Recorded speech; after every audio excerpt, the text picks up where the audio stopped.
오늘 말씀은 계시록 11장 1절에서 13절입니다. 드라마나 영화의 생명은 반전인 것 같습니다. 극적인 반전이 사람을 열광하게 하죠. 단조롭고 평범한 스토리는 사람들의 시선을 사로잡기가 어렵고 지루하게 만듭니다. 그러나 반전은 역동적이며 사람들의 마음에 감동을 주고 각인시켜주는 효과가 있습니다. 드라마나 영화보다도 더 많은 반전을 기록하고 있는 것이 바로 성경 말씀이죠. 성경은 반전으로 가득 차 있다고 해도 과언이 아닙니다. 이는 하나님이 반전의 하나님이시기 때문입니다. 모든 것이 끝났다고 체념하고 포기할 때에도 하나님 안에서는 끝난 것이 아닙니다. 이는 하나님 안에 놀라운 반전이 있기 때문이죠. 성경에 보면 회당장 야이로의 딸 12살 난 딸이 그만 사경을 헤매게 되죠. 당시 환경으로는 회당장이 죽게 나오기는 어려운 상황입니다.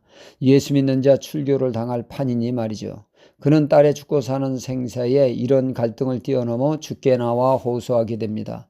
주님은 야이로의 집을 향해 갔을 때 중간에 누구를 만납니까? 그들은 말합니다. 모든 것 끝났다고, 더 이상 예수님을 모시고 집에 갈 이유가 없다고 했습니다. 이미 딸이 죽어 초상이 진행되고 있다는 것이죠. 크게 실망하여 두려워하는 야이로에게 주님은 두려워 말고 믿기만 하라 하시며 집을 향해 나아가셨습니다. 아닌 게 아니라 초생이 진행되어 곡소리가 사방에 울려 퍼지고 있었죠. 애끓는 전류가 말이죠.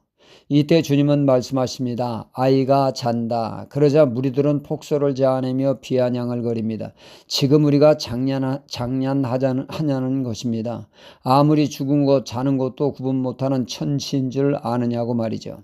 이미 아이는 죽어 모든 것이 끝났는데 무슨 뚱딴지 같은 소리냐는 말입니다. 그러나 주님은 이에 아랑곳하지 않고 누워있는 소녀에게 달리다쿰 하셨습니다. 그 말은 소녀야 일어나라였죠. 주님 말씀에 소녀는 죽은 것이 아니라 마치 깊은 단잠을 자고 일어난 사람처럼 살아나게 되었습니다. 그래서 초상집이 절제 잔치집으로 바뀌는 놀라운 반전을 그들은 경험하게 되었습니다. 하나님은 반전의 하나님이시기에 우리가 어떤 최악의 상황에 놓여 있을지라도 절망할 이유가 없습니다. 절망적이고 최악인 상황일지라도 반전의 하나님을 바라볼 때이죠. 상황과 현실은 암울합니다. 그러나 하나님이 역사하시면 놀라운 반전을 맛보게 되어집니다. 그러므로 어려울수록 어려운 환경에 마음을 빼앗기지 말고 오직 소망과 믿음을 가지고 인내함으로 하나님을 바라볼 이유가 여기에 있습니다. 이에 우리는 욥을 생각해 보지 않을 수 없죠. 동방의 재벌이 각종 우환으로 하루아침에 동방의 알거지가 됩니다. 10자녀 잃고 재산 잃고 건강 잃고 성한 것이 없습니다. 남은 것이라고는 바가지 긁는 마누라만 있죠. 남은 마누라는 그에게 도움이 되었습니까? 오히려 짐이 되었습니다. 죽으라고 자살을 유도하고 있으니 말입니다.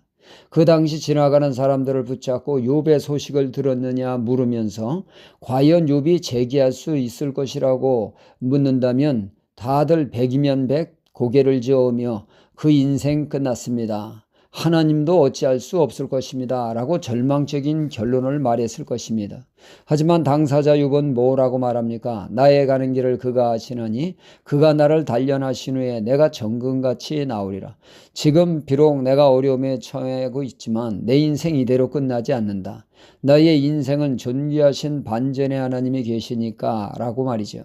그는 다시 재기한을 건덕지가 하나도 없었습니다. 그럼에도 불구하고 욥은 반전의 하나님의 인생을 걸고 믿음으로 인내로 소망함으로 하나님을 붙들었던 것이죠.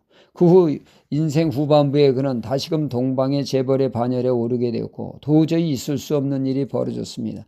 다시금 자녀가 회복되었으며 재산은 2배로 늘어났고 건강도 회복되었을 뿐만 아니라 자손 4대까지 보는 장수노인이 되었습니다. 아니 어떻게 이런 일이 일어날 수 있었습니까? 이는 반전의 하나님이 있었기에 가능했던 것이죠. 오늘 말씀은 하나님께로부터 말씀 증거의 사명을 받고 권세를 받아 말씀 증거하는 두 증인이 나오고 있습니다. 둘이 한 팀이 되어 하나님이 주신 말씀 선포를 주신 능력을 가지고 전하게 됩니다. 마치 엘리야 선지자가 선포할 때 3년 6개월 비가 오지 않았듯이 그런가 하면 모세가 애굽에서 물이 변하여 피재앙이 임하게 되었듯이 그들의 사역에는 능력이 함께하는 권세가 있었습니다. 그들이 주신 사명을 마칠 때 무저갱에서 올라온 복음의 대적자 짐승에 의해 두 증인은 죽임을 당하게 되어집니다. 졸지에 그들은 순교를 당한 것이죠. 사흘날 동안 시신이 방치되는 수모와 멸시를 당하게 됩니다. 조롱당하는 그들에게 하나님은 생기를 보내 다시 부활 승천시키므로 그들을 조롱하던 이들이 두려워하며 하나님께 영광을 돌리게 되었다는 말씀입니다. 하나님의 반전으로 조롱하던 이들이 그된 일로 인하여 오히려 하나님께 영광을 돌리게 된 것입니다. 우리의 삶에도 반전의 하나님이 함께 하십니다. 할렐루야.